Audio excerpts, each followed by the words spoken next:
Donald J. Trump. At Real Donald Trump, we have completed our very successful attack on the 3 nuclear sites in Iran, including Fordow, Natanz, and Esfahan.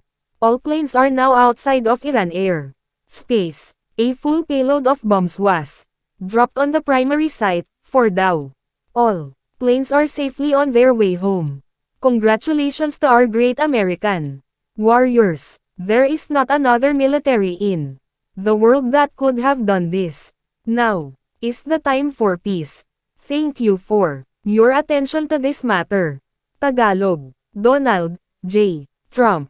At Real Donald Trump, nakumpleto namin ang aming napakamatagumpay pag-atake sa 3 nuclear sites sa Iran, kabilang ang Fordow, Natanz, at Esfahan.